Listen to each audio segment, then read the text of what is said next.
I think, one very major part of the implementation process, because what you mentioned is actually shrouded under consent management.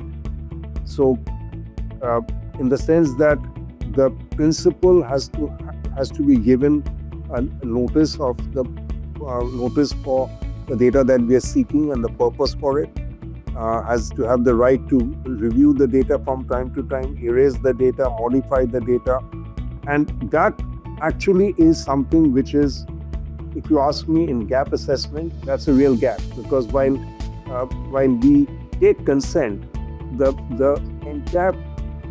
entire ecosystem of providing the principal ways and means to review, renew, or erase the consent given earlier, and to ensure that it, and from on the part of the organization to ensure that that is implemented, is something very new.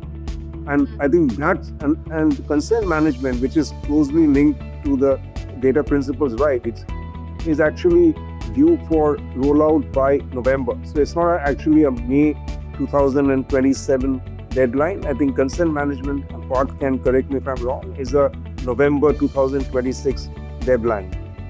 So I like to say, one of the things I like to point out is that this is a new act, and organizations have to use the ecosystem.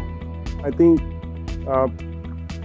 just doing it on one's own self may not be the right solution. So there are providers, there are service providers, there are law firms who will help you with helping you with contractual obligations. There are consultants who help you with, laying out a roadmap for DPDP implementations. There are technology partners who can help you with, platforms for consent management.